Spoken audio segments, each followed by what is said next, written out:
반가. 안녕하세요. 박용덕입니다. 가짜 지문 찾기 201번 보도록 하겠습니다. 교육제도 시험에 반드시 출제되죠. 실무교육 내용은 개업공개사 및 소속공개사의 직무수행에 필요한 법제도의 변경사항, 이게 틀렸습니다. 법제도의 변경사항은 연수교육의 내용이죠. 나머지 부동산 중개 및 경영실무 직업윤리는 연수교육, 실무교육 똑같습니다. 실무교육은 법률 지식이고요. 연수교육은 법제도의 변경사항. 왜냐하면 연수교육은 2년마다 한 번씩 받기 때문에 법 바뀐 걸 강의해야 되고요. 실무교육은 초보자니까 법률 지식을 강의를 해야 됩니다. 자, 그 다음에 202번 실무교육 시간은 12시간 이상 16시간 이하다 했는데 12시간 이상 16시간 이하는 연수교육이고요. 실무교육은 28시간 이상 32시간 이하입니다. 따라서 X가 되겠습니다. 자, 다음은 203번입니다. 직무교육 내용은 중개보조원의 직무수행에 필요한 직업윤리. 직업윤리가 교육 내용에 포함되어 있지 않는 것은 거래사고 예방교육밖에 없습니다. 직무교육은 3시간 이상 4시간 이하죠. 12시간 이상 16시간 이하는 연수교육입니다. 자, 그 다음에 204번 연수교육의 내용은 부동산 중개 관련의 법제도의 변경사항이고 실무교육은 법률 지식이라고 했죠. 그 다음에 부동산 중개 및 경영실무 직업윤리 등이고 교육시간은 28시간 이상 32시간 이하가 아닙니다. 28시간 이상 32시간 이하는 실무교육이고요. 연수교육은 12시간 이상 16시간 이하입니다. 따라서 204번도 X가 되겠습니다. 교육제도 시험에 반드시 출제되죠.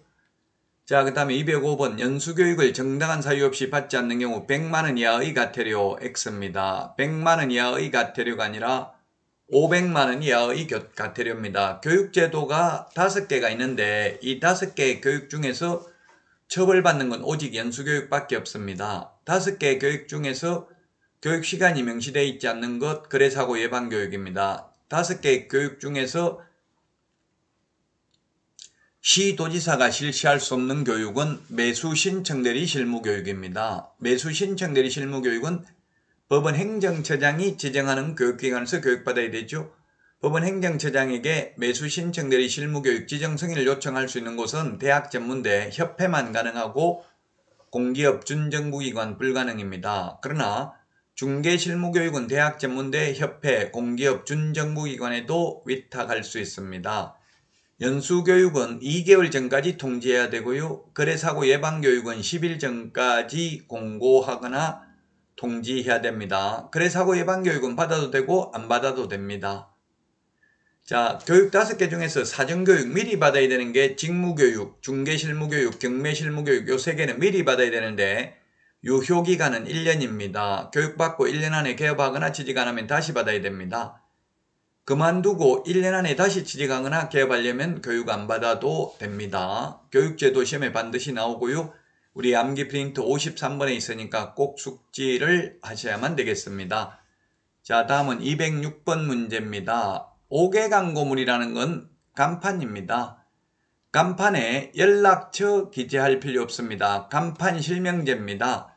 성명 안 적으면 100만원 이하의 과태료지만 연락처는 기재하지 않아도 됩니다. 간판 실명제다. 간판 달아도 되고 안 달아도 됩니다. 간판 설치 안 해도 됩니다. 설치하려면 반드시 성명은 표기를 해야 됩니다. 중개사물 표시 광고할 때는 연락처 표시해야 되죠. 그러나 간판에는 연락처 표시할 의무 없습니다. 자, 다음은 207번입니다. 표시 광고를 하면서 중개보조원에 관한 사항을 명시하면 100만원 이하의 과태료입니다. 소속공인회사에 관한 사항은 명시하면 안 된다는 말도 없고 명시해야 된다는 말도 없습니다. 따라서 해석상 개업공인회사가 광고를 하면서 담당 소속공인회사 누구라고 명시를 해도 법 위반은 아닙니다. 그러나 보조원을 명시하면 500만원 이하의 과태료가 아니라 100만원 이하의 과태료입니다. 자, 그 다음에 208번 부당한 표시광고, 허위매물, 미끼매물, 낚시매물, 가짜매물 올리면 500만원 이하의 과태료가 되겠습니다. 가격을 속이는 것 500만원 이하의 과태료입니다. 그래서 광고라는 말 들어가는 거 시험에 반드시 출제됩니다. 벌칙. 자, 209번은 개업공개사가 아닌 자가 표시광고를 하면 1년 이하의 징역이나 1000만원 이하의 벌금입니다. 그 다음에 210번 정당한 사유 없이 개업공개사 등의 중개대상물에 대한 정당한 표시광고 행위를 방해하는 자 3년 이하의 징역이나 3천만원 이하의 벌금이 되겠습니다. 다시 한번 광고 정리하도록 하겠습니다. 광고라는 말. 5개 광고물, 간판에는 간판 실명제, 성명만 표기하면 되고 성명 표기 안 하면 100만원 이하의 과태료, 연락처는 표기할 필요 없고, 자 그러면 그 다음에 광고를 하면서 보조원 이름 명시하면 안 되고 소속 공개사는 명시해도 되고 안 해도 된다. 보조원을 명시하면 100만원 이하의 과태료. 자 그리고 지금 210번에 있는 것처럼 시세에 부당한 영향을 미치는 광고입니다. 즉 정당한 사유 없이 개업공개사의 정당한 표시 광고를 방해하는 것. 즉 예를 들면 5억이라고 매물 올려놓으니까 옆에 아파트는 10억인데 왜 우리 아파트는 5억을 올려놨냐 이렇게 해서 와서 그러면 중개사무소 이용하지 않겠다 이러면 3년 이하의 징역이나 3천만원 이하의 벌금. 개업공개사가 아닌 자가 광고하면 1년 이하의 징역이나 1000만원 이하의 벌금. 부당한 표시광고 허위매물 올리면 500만원 이하의 과태료. 그 다음에 광고를 하면서 성명, 소연 등 5개 성명, 사무소 명칭, 사무소 소재지, 연락처 등록번호 안 적으면 100만원 이하의 과태료.